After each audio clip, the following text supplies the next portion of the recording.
This week on Rockstar Superhero.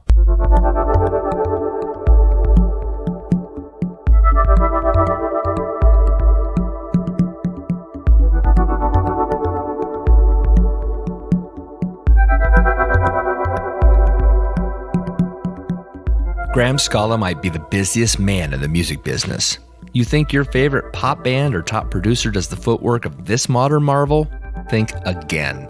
Graham has recently released his latest work, Interstitia, which is a collection of soundscapes and instrumental work perfect for your favorite movie. He is a creative above all else, and when he's not writing fascinating music, he's teaching 4-year-olds about the history of music and changing lives one piece at a time. It was an honor to have Graham on the show, and I implore you to check out his new work, as well as his mind-blowingly deep repertoire.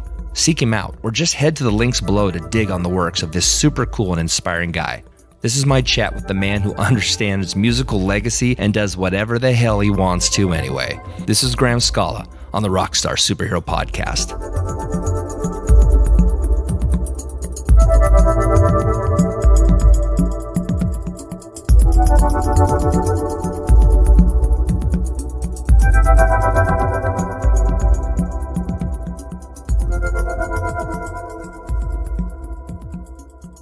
I don't even know how to keep up with a guy like you. You know, your resume is outrageous. And I was looking at Discogs, which seems a lot like Wikipedia, so it could be wrong, but they list you as having 29 or so credits.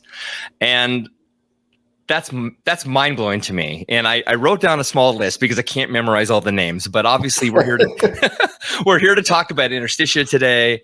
But I mean, you've been a part of Bleach Everything, Arepo, Collapse Culture, Harmonic Cross, which is awesome, Highness, Forensics, Souvenirs Young America. I mean, the list goes on. And clearly you're prolific. But when I read a list like that off, what happens in your brain? Like, what's the first thought you think of when I say all those names? Oh man, it's kind of, it always amazes me that I was able to do all of it. Really, I mean, it's music that's across the spectrum because I'm a huge music nerd. I like so many different things, and every time I hear something I like, I want to do it. Yeah. And I've just been kind of lucky enough that I can make a lot of those things happen. It's been really interesting, just like learning and figuring out how to do these different things that I love.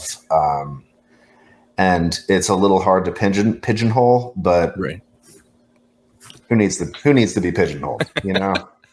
No, it's absolutely true. I mean, I think a lot of it is just mindset and a willingness to remain an artist no matter what else you have to do to sort of make ends meet, right? I mean, oh, absolutely. Most of us aren't necessarily professional musicians. We're not on tour all the time. We're not multimillionaires and, you know, being driven around by chauffeurs and getting our hair cut by our touring hairstylist. Yeah. I mean, I basically, you know, if there's one common denominator throughout pretty much all of it is that, like, I just have a almost total disregard for what anyone else thinks or likes. Yeah. I pretty much just kind of do what I want to do. And if people like it, which occasionally they do, cool. And if they don't, then, you know, who cares? Then there it is.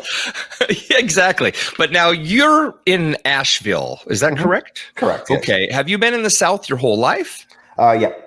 Okay, so where does that moderately liberal way of thinking come in? Because that's not common or normal to me coming from the South. I spent 8 years of my life in the South, and granted, I live here in the Seattle area, so things are excessively liberal here. Mm-hmm. But going down to the South, it felt like it was everything squashed how I thought. You know, I always felt like the bad guy. And you have this very active and open and almost like a thumb your nose at society sort of approach to music. You know, how does that translate into your personal life? I mean, I think that, you know, coming from a background of, you know, punk rock and DIY and things like that, it made me just not really super into the idea of following what was expected of me. I've always kind of just, I could probably lead a more comfortable life than I do if I had calmed down and gone to grad school and got a normal job or whatever. But it just never felt right. And so, I work with kids, I'm a teacher, and that is a very satisfying thing that lets me be myself.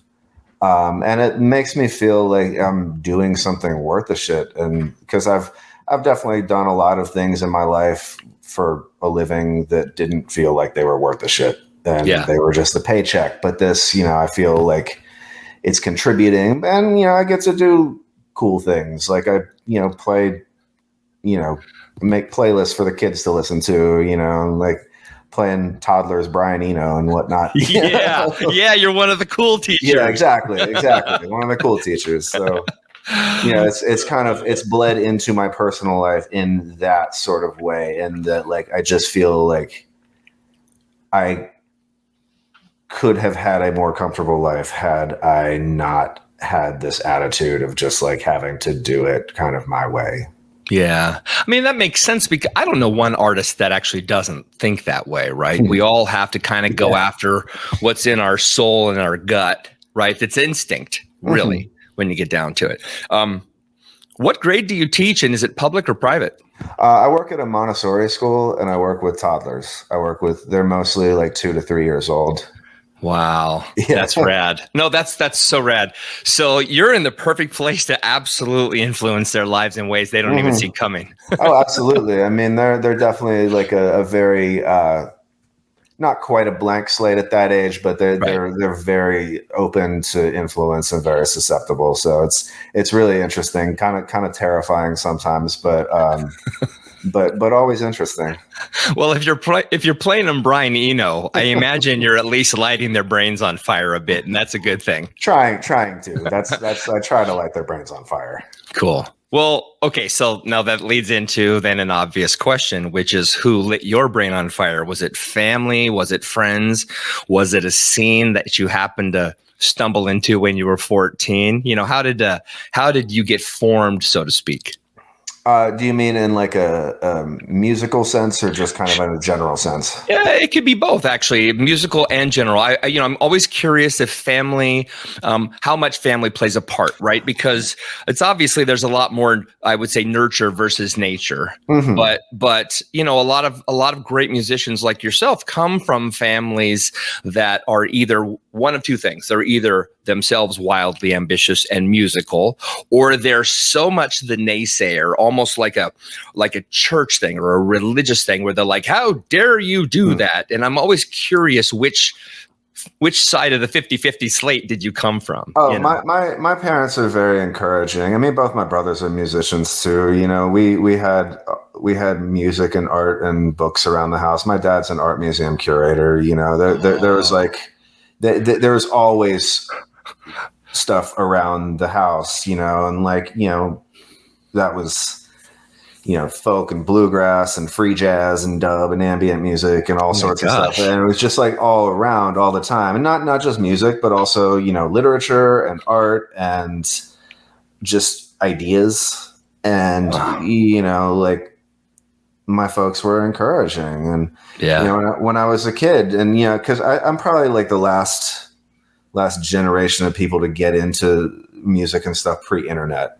And so I had to find whatever I could, however I could. So, but it was this wild revelation, reading stuff about Black Flag or the Minutemen and trying to find out what they liked, trying to figure out what influenced them, and realizing half the shit was in my parents' record collection. Yes. That's so great.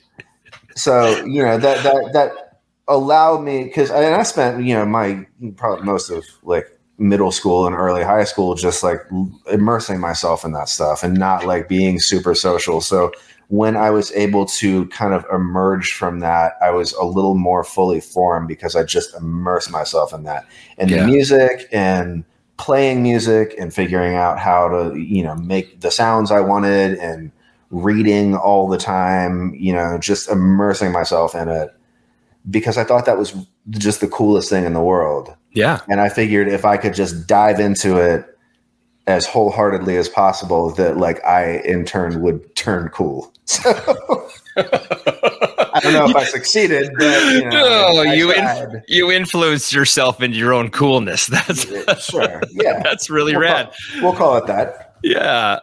Well, you're younger than me, but you did say that you're sort of the last generation pre-internet. And I'm wondering, based on that, then, what was your first 45 or what was your first LP? What was the first thing that you heard that you just went, oh my God? So I have a pretty large record collection. I've been buying records for a long time. Awesome. And I think what got me into it was in the 90s, you couldn't give records away. Yeah. Like I started buying them in probably 94 or 95, and you just couldn't give it away. And I remember I was at a store and there's a Ramones CD I wanted. Oh. And it was $20. But then they had the first two Ramones albums, like original pressings of the vinyl, for $2 each. Oh my gosh. Well, I'll just buy those. And, fair trade. Yeah, well, those ended up being worth considerably more than that CD would have been worth later on. But I just, I liked the experience of it. I liked the physicality of it. I liked how big the artwork was. I liked that, there's this kind of ritual element to selecting a record. You have to physically go get the thing and physically place it on the turntable. And it's like, it's a little antisocial too. It's not like you can walk around with a record player. Like you have to kind of glue yourself to one place. And like we live in a time when people don't really have ritual in their lives anymore. Yeah. That used to be a really integral part of pretty much everyone's life was some generally religious type ritual, but like in an increasingly secular society, we don't have that. And I think it's really important that we find those elements that we can kind of ritualize for ourselves. It is a very meaningful thing being able to listen to music like that because it's a process. It's not immediate gratification. It's not, immediate accessibility. It forces you to slow down. Right.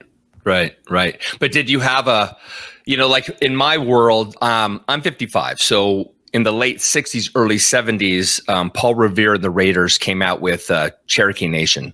Right. Mm-hmm. Cherokee people. And that was my first 45. And it is never, ever. I mean, I still have it in my record collection. It's something I've never forgotten. If anybody asks me, I know it like that, right? The moment happens, I'm like, I remember right where I was. I'm 5 years old. I heard this thing. I want to play my drums. My parents had just bought me a little toy drum set. And it's been there my whole life. Was there that one song that just made you go, oh my God, this is the one. This is the game changer? I think, it's interesting because I think back on my childhood and I think about the way certain songs affected me. Yeah. In ways that I now recognize as being like very profound. I had like a kind of a weakness for sad songs. I still do, but like I remember being like probably in preschool or something and hearing like Puff the Magic Dragon. The full lyrics of that song are sad. Those are sad lyrics. They are. But I think as far as like the impact, like the thing that really hit hard, I was probably 8 or 9, elementary school, and my parents were they did the like Columbia House, one of those things where you send a penny and you get 10 tapes. Yeah. They let me pick one. I didn't know shit about music. I didn't know anything. So I just kind of picked one. And the one I got was The Who, Who's Next. And that's a big one. Of that. Baba O'Reilly, that hits pretty hard. Yeah. And it's very punk too. It is. It's very energetic. It's very stripped down. It's also interesting in retrospect. I didn't know this until recently. The O'Reilly part of Baba O'Reilly was inspired by Terry Riley, the minimalist composer, and like that like synth pulse at the beginning was right. It's his heartbeat, isn't it? I think something like that. And it's like it was like their homage to this like experimental electronic musician. And in retrospect, it's super interesting to me that like that was also not just my introduction to like rock and roll, but like kind of this early inkling of like this more experimental avant-garde stuff that I ended up liking later. So cool. It's so cool. Oh man, I'm going to stay on this for a while because this is the badass stuff for me. Of course. Something I've been thinking about, and when I wrote out my questions, when I did my research on you, I came up with a lot of the same ideas, and I hope none of these are offensive to you, because to me, it seems to me that when somebody is so busy, is so prolific, and at the same time creates so much great stuff, it's not like you're creating a lot of crap. Right, you're actually making a lot of great material. I try. How many interviewers are going to come on and tell you might be creating crap? But you're not. I mean, I really think it's great stuff. I've listened to a lot of it. I really made an effort, and I love that. But I wanted to ask this question because I think it applies to you, right? And that's when we're young, fun and hope comes easy, right? I mean, it's life. We don't know anything yet. We don't know what we're supposed to be afraid of. We don't know what we're supposed to like or not like. But as we get older, it's more about, coming to terms with what's happening in our world. And I'm an artist. You're an artist. I've always thought that artists are trying to achieve some sort of victory, an artistic victory, something to inspire others, almost thinking at it, like it's about legacy. When I die, I hope I leave behind something amazing for the world, But there's also another component, which is what are you looking to get from your creations? What are you looking to get back from the world? Wow. I think that it was never in my mind so much a pursuit of victory, but more a pursuit of like, there's a way that certain things, you mentioned the music that hits you hard when you're young, and the way that makes you feel, the way that rush, that like kind of like transcendent feeling, that it dulls over time. You don't get that the same way as an adult you do when you're a kid. And it's like a religious experience or like a drug high that I basically have chased. Yeah. Not just in the making of music, but in the listening of music, and like trying, like I can't sit still. I can't listen to the same thing. I can't make the same thing. I get bored. I basically I just feel like I'm trying to outpace myself all the time. And I don't really expect much out of it. I don't expect many people to get it. I don't expect many people to enjoy it. Some of the stuff I make, I don't even understand. Like the last Interstitia record, I don't know what that is. That was not me trying to sound like something else. And when I had to come up with a description of it for PR purposes, zero clue how to describe it. Like the description I came up with is not accurate. And none of the reviews, even the ones that were positive, the ones who liked it, their frame of reference for it was just stuff that like had no bearing on what. Well, sure. And that's fine. Like I like that people can read into it whatever they want, but like I don't know. I don't have like that's not. I don't expect anyone to have a particular reaction to it because I don't necessarily. I don't know what that is. So. That's really interesting because this is a common question when I interview artists like yourself, and that is, how do we see things, right? And every critic in the world is going to put your material through their lens. They can't help it, right? They're not. You can tell me flat out, this album is about a swimming pool, right? And all I'm going to hear is what you're telling me it's about, but I'm going to be trying to figure out what the color of the swimming pool is and how deep is the water, and is there a diving board, and is there a slide, right?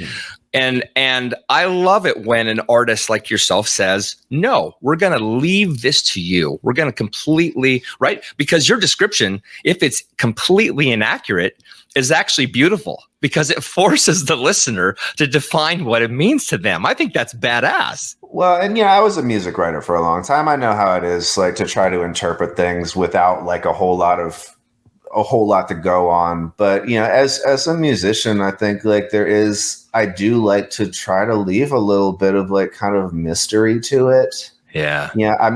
I don't really love when people give too much away. I don't want to hear the demo versions of songs. I want to hear the end result. I don't need to see like every picture of you and your practice space on social media. Like it sucks the mystery out of it. It sucks the joy out of it. You know, like it's like wanting to see a, you know, rough draft of the Mona Lisa or something like that. I don't need that. Like the effect, the immediate visceral impact of something, I think can be magnified so much more when there's some of that mystery. It's some of it left to the imagination. That's a really good answer. Thanks. You know, part of my show is talking about what I call the essence of a superhero, and that I believe that every person in the world actually has some sort of superpower, right? It could just be artistic integrity. I mean, there's a million different things it could be, but everybody has something special that's unique and sets them apart. And I've always felt that most people actually have the power to discern, right? Culture says, especially in America, we should be rich, we should be famous. People make a lot of assumptions about that, and artists tend to sell themselves out a bit to reach that goal, and they never get there because they are being insincere to who they are, if that makes sense. But I'd love to know what you believe is your superpower, or if you've ever considered that you have one. No, I definitely would not. I definitely have never considered that I had a superpower. I think that, so I'm going to give an answer here that is, I am not fishing for compliments, and I am not trying to sound like a downer, or though I definitely have that side of me. I think that I am a fairly average person in a lot of ways. I am pretty good at a lot of things. I'm not great at many of them. And the things that I am great at, it's only because I've been doing it for decades. I'm a pretty average person. I have done really well for an average person, though. And that's the thing. Like, I was thinking about it the other day. Like, I don't consider myself to be like really just like extraordinary in any way. And that's fine. Like, I don't think I have to be. And I think that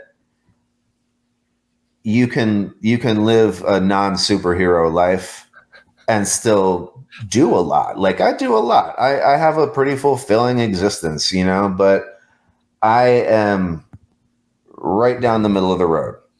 I understand. Pretty much everything, you know? Yeah. And I don't think that's a bad thing. I think that you can not be the best at anything you do and still do it. Yeah. You know? Yeah. No, I agree. I would tell you that I'm actually pretty much 100% agreement with what you just said, that being average, if you will, or being, you know, slightly above average is kind of the goal, right? I mean, I've said to my wife a million times, if I could be less intelligent, and this sounds so self-congratulatory, but I would love to be, honestly, a little below average. I would, because I mean, look, again, please understand, listeners, I'm not trying to elevate myself up onto a pedestal, you know, but I have always felt like I had some special gifts. I think most of us feel like we have something special. And yet I've always felt wrongly and arrogantly so that I was kind of above people. When I was younger, especially, I was really bad at it. And not a very kind human being because of it. I felt arrogant, and I felt like I was sort of leaning on others. And I thought the nicest thing in the world would be to be a little less intelligent, so I wasn't making judgments, because I was the guy that would drive by somebody, an overweight person jogging down the sidewalk. And instead of saying, good for you for working out and doing your best to make yourself healthy, the first words out of my mouth were, look at the fat guy run. Right. Which is a total dick thing. And I don't know where it comes from, because I don't want to be a dick. but I love what you said, because it is so important, not necessarily to fit in, but to not elevate yourself to be something you're not, which is human. We're just freaking human. Yeah, and I mean the whole thing about, you know, being average and working with that, that's a degree of magnanimity that is hard earned. I was an asshole when I was younger too. Like I could be arrogant about shit when I was younger too. But life has a way of like whenever you get too arrogant about things, knocking you down a peg. At least with me, in my experience. Like anytime I felt a little too good about myself, life had a way of coming around and just like making sure that I had some perspective on that. And I have not forgotten that. And I think that it's when you're young, especially if you are like above average in some way or gifted in some way, it's very easy to hold on to that as like this part of your personality. And especially if you grew up in a situation where people made you feel less than great for whatever reason, your pendulum is going to swing back real hard the other way. And I think that it's easy to want to have something to cling on to feel good about yourself, especially when you're young. That is maybe not always the coolest or best expression of how you could be. Yeah. No, that's a great way of putting it because, nature seeks equilibrium, right? The more you swing this way, the more you got to go back that way because you got to get to the center. You said something a second ago that hit a nerve for me. And you said, every once in a while, you struggle with just, life stuff, right? Just like being a bit down about stuff. And maybe I misinterpreted it, but do you have a daily battle? Like I deal with depression. I admit it. I do. What are the things that you have to personally overcome? Wow. I've had issues with depression and anxiety throughout my life. And that was something I only became really aware of in the past couple of years. And it's not that those things are recent. That's just been with me forever. I just assumed that was like my personality. And I'm better about a lot of things now, but I was definitely always the guy who could like find the dark cloud around a silver lining. Sure. Oh, wow. And I think that I've been better about having some balance, I don't know, just like being gentler with myself. It helps working with kids because I can't bring that shit to work. Right. Like I have to just, whatever I'm feeling, I have to just put it aside at the door. And I think that can help in some ways because a lot of problems aren't as big as I make them out to be. My brain makes them out to be real big. It immediately rushes to the worst case scenario, which 99% of the time is not justified. But when I have to go to work and leave that at the door, I can come home at night and realize that a lot of those things were not a big deal. Yeah. They're not a big deal. And I think that, a lot of the things I've dealt with in my life, like just kind of the daily act of getting through it makes it easier to bear, I guess. Yeah. No, that's great. I appreciate you being forthright about that. I apologize if it might have been on the edge of uncomfortable. No. I'm an open book, man. Yeah. Well, let's talk about the reason for us connecting today. David at Earsplit connected me with you over this new Interstitia project. It's a monumental work. I'm fortunate to hear it. I'm a huge fan of soundscape, especially violent interpretations of it, so to speak. And that's how I hear it, right? It's a violent work. It has speed and power to it. And it feels uncommon in this space because most of the time I hear, dreamy interpretations of things. It's lots of, chords in a low register to create an eerie atmosphere, and then occasional string noises over the top, right? Like, ooh, I'm flying through the forest. and yours doesn't have that feeling at all. And I listened, of course, I listened to the whole latest album, and the piece that stood out for me is called Monument Eternal. It's really super disorienting, especially in headphones. And it makes me wonder what the album or work is about. And I know you just said you tried to describe it, but is there a central concept that originally you considered as you wrote it, something that you had to do or create as though your life depended on it? So this one was kind of the first product of this work regimen where it was great. The first time in my life I've ever had any discipline with creating work, but nice. When working with kids at that age, they take a nap every day for like an hour and a half. And so I would bring my laptop in and headphones and I would work on music. Wow. While they were asleep. And I made this album that way. I've made a couple others that I'm working on the same way. And then I wouldn't touch it the rest of the time because I have these problems of like, I'll either like go weeks without making stuff or I'll get obsessive and work on it 8 hours a day. And neither of those like produces great results, but doing it for like an hour and a half every day and then putting it away and not touching it until the next day. I was so focused and made so much. And it, as far as like a concept or a theme, it was like I wrote this album in like less than a week. Wow. Because I was just, the sounds started happening and I didn't really know what I was trying to do with this one other than just like, the previous Interstitia stuff I'd done had been very clean sounding. Yeah. It had been me trying to sound a little more like regular electronic music. But I'm not very good at that. Like everything I've ever made before, every time I try to make something that's like pretty or accessible, it ends up fucked up in some way. It ends up with some sort of rough edges. It ends up with some sort of weirdness to it. Yeah. And I think with this one, I was just figured I'd embrace it. Like, I'd embrace the fact that it was going to be harsh. It was going to be weird.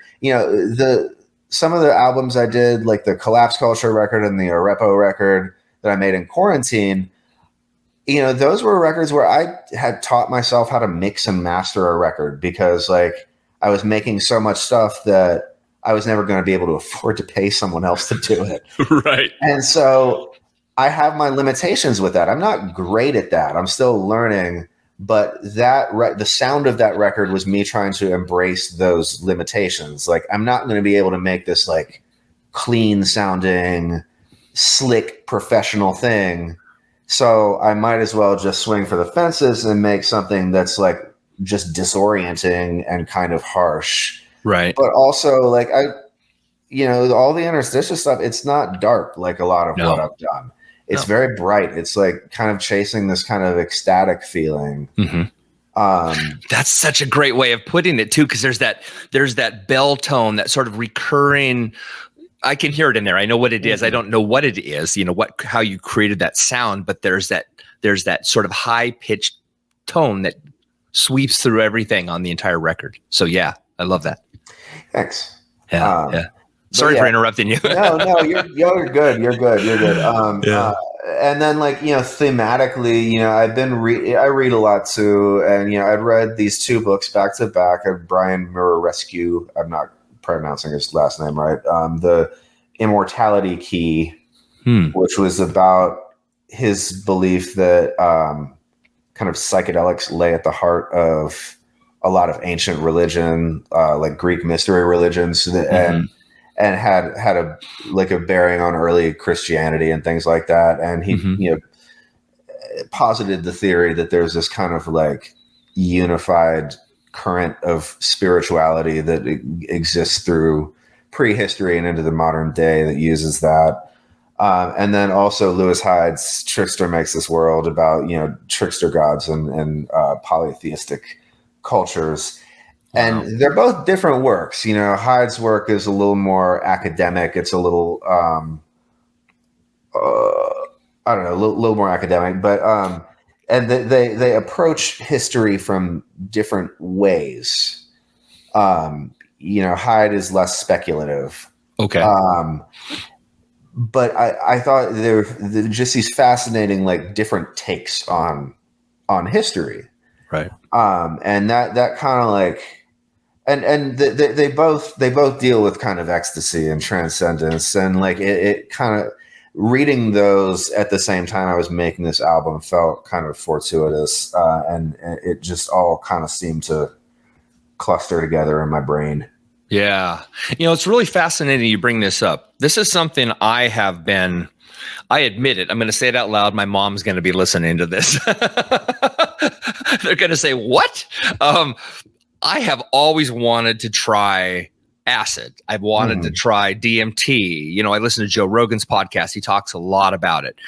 I really, truly believe it isn't madness. I truly believe, and I truly believe this, and people are going to make fun of me, that you can see the spirit world. When you take that stuff, it opens you up and you can see the other side. I'm not saying you can see the whole thing, like, oh, there's heaven and there's Jesus, and you know what I mean? I'm not saying that, but I am saying that, I've had friends who've done this and have said, you know what, man, I had a really, really scary experience. I turned around and there were these dark creatures behind me and I knew they were there. They were present.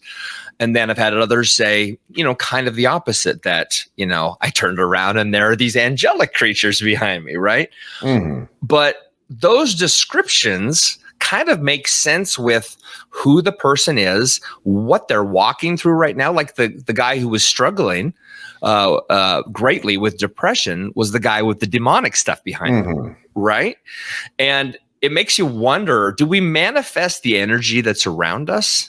Or is it demonic and angelic? Are we really seeing the spirit world? And I'm both excited to try it and absolutely terrified, so I haven't done it.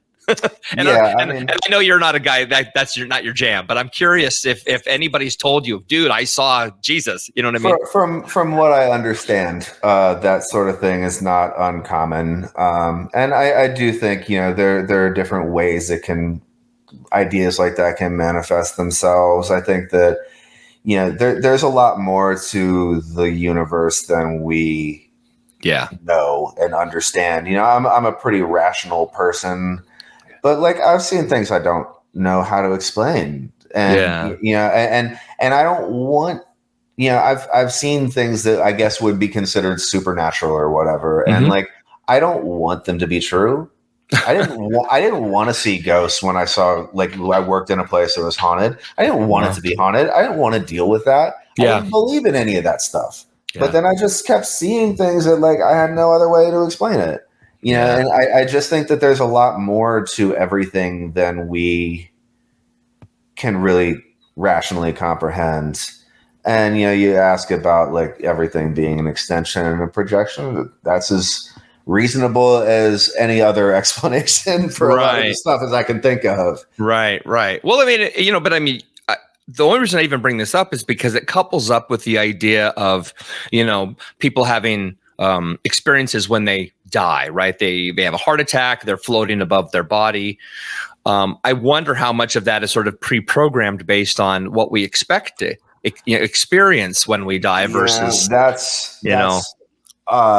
that's anyone's guess, right? Like I couldn't tell you. It's entirely possible that in other cultures that might not have the same vocabulary for like near-death experiences, that there may be something entirely different. I mean, like the chemical that the brain releases in that moment when you are dying is structurally, I think, pretty similar to DMT. Like you are hallucinating in that moment, and any hallucination is going to have an element of cultural conditioning and preconception. Right. Predisposed to believe it's going to occur. Yeah, exactly. I think it would be interesting to hear about other cultures, whether they have the same experiences in that moment. But I'm not well-versed enough to be able to speculate. Yeah, I hope my wife, if I die before my wife, I've told her that she needs to videotape my death. So we can at least have some sort of scientific proof if there's such a thing. To get back onto track here, is anyone creating music that you flat out enjoy so much that, I'd love to do a collaboration? Are you listening to anything that just blows your top hat off? I mean, I listen to stuff all the time. I have very wide ranging tastes, and I'm constantly trying to find new things. And it's funny because I listen to so much stuff, but anytime anyone asks me a question like this, it's really hard for me to answer because there's like so much, so much, all the time. Okay. So then instead of that, are you open to giving us 3 bands you just currently dig? Sure. Yeah. Let's see. God damn it. See how it works? There's so many choices. Yeah. I should have anticipated this question. Everybody asks this question. Yeah, but I should have anticipated it. When I did interviews, I would ask the same question. Yeah, it's a great question. It is, and I should know.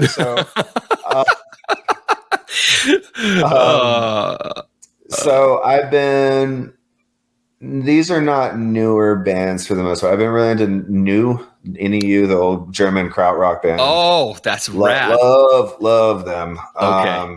I've always liked them, but I've come to appreciate the kind of use of space and the use of texture and the way that they made music 50 years ago that it still sounds like it's from the future. Yeah, like early Tangerine Dream almost. Right. Yeah, that same approach, and I love a lot of those bands. And they had always been a little more demure, a little more subtle, and were not what I gravitated towards. But the more I listen to them, the more I realize how amazing it is. Yeah. Listening to them a lot. Listening to this dude Gaika, British guy. It's just kind of this mixture of like dance hall and hip hop and industrial. It's very like dark and futuristic. Nice. It's like kind of, political but personal, and I don't know. It's how I imagine a lot of popular music will sound in 20 years. Right. Wow. That's a good one. I'm trying to think. I mean, it's just like I said, there's so much all the time. I get you. I fell asleep listening the other day to Disclose, who are a Japanese crust punk band. Their music basically sounds kind of like putting a vacuum cleaner attachment to your ear and turning it on high. But I actually came to realize they had a lot of bearing on the last Interstitia album, in that it's just full bore. Right. Assaultive, you don't really hear the different components of it, you just hear the sound, right? And it's a different approach than what I was doing, but I felt like a real strong spiritual affinity and kinship because it's just so over the top and it's so just abrasive and assaultive. So those are three off the top of my head. Those are great. I love what you're saying because it's so true. If I sit down, if you give me, if you tell me to go to YouTube and listen to 10 noise rock bands, for example, I might get lucky and find one that I dig. Right. But I love that each one of them has a variable and there's a tuning to it. Right. It's an energy thing that's happening. There's a certain choice that they made that either sticks in my craw or doesn't work for me at all. And that brings me back to your work is, this Interstitia project is just, it captured me. And, and again, that's why I asked to talk to you. It's really, really good. Thanks. Yeah. It's funny you mentioned your dad being a curator because I actually wrote a question about this very thing, not knowing this about your dad. And it seemed to me that would be a perfect day job for you as well, right? Like curating for museums, I don't want to say the Rock and Roll Hall of Fame, but that kind of idea, a place that, for example, in Seattle, we have the Mopop, which is where all the grunge exhibits are featured, but there's also this giant Jimi Hendrix exhibit. I'm curious if you would ever do something like that if you were offered it. And if so, what would the central theme be? Well, I if anyone wants to pay me enough to do it, I'd gladly do it. I'd do pretty much anything for the right amount of money. But the central theme, God, I don't know. It's a good question. I feel like there's so many different possibilities because I'm so into so many different things that like it's really hard for me to pin myself down to one thing or to even like one conceptual element that like Right. curatorially speaking. I don't know. I don't know that that would be a difficult job for me because it would be difficult for me to like, because the thing with curatorial work, it's not about like doing the obvious thing. It's about Right. finding the theme and then picking the things from everywhere else that fit it. Right. And like you said, not being obvious. Like if somebody said space is the theme, the last thing you want to do is go pick Pink Floyd. Right. Yeah, it's exactly. so clear. Exactly. Yeah. You know, that's exactly right. So that's a good question. I don't know. That's okay. I'm gonna have to just leave that with I don't know. Yeah, we can leave the chamber empty on that one. That's good. Is there a particular genre of music that you haven't yet explored that you'd like to do some work on? That's you know, I'm pretty thorough with that. Like whenever I get into something, I'll like dig into it, right, and take a real deep dive. Not really. I mean, not to say there aren't things that could surprise me. You know, I'm sure there's great things out there that like I don't know about yet. You know, genres that I haven't explored. But you know, for the most part, like, you know, if I want to check it out, I'm gonna do it, and I'm gonna do it 110%. So yeah. No, that's good. Would you consider? What's more important to you, the cinematic nature of music or the audio nature of it? You know, are you focused on the visuals or just on the sounds? So my whole approach is all about atmosphere. You know, it's all about kind of like world building in a way. Like I think I want everything I make to be its own self-contained kind of experience. So like maybe more on the cinematic side because it's this kind of widescreen thing. And that doesn't mean that every song has to sound the same, but like it has to have this kind of this almost plot, almost mood to it that for the length of that listening experience, you are in my world that I made. So I guess in a way it would be like real similar to the way a filmmaker kind of drops you into their world. Right. You know, I was talking with Rowan Stevenson from I Built the Sky a couple weeks back, and I asked him a similar question, but it really led towards the fact that he doesn't like collaborations because it takes him off task. He likes to be able to control the whole product, ground zero up, right? People can give ideas, but he's still going to say, thanks, cool. And he's going to go over here and sort of reconnoiter it to make it his own. Do you feel the same way about, you know, creating of music and style and what you're building, that world building? Is it all you, or are you open to the collabs?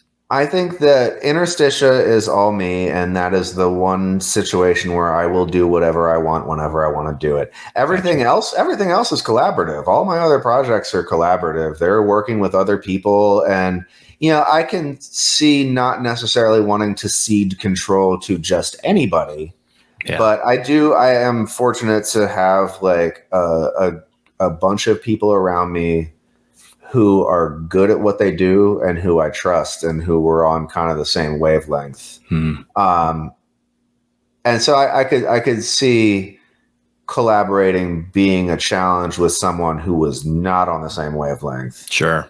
But I've been real fortunate with the people around me.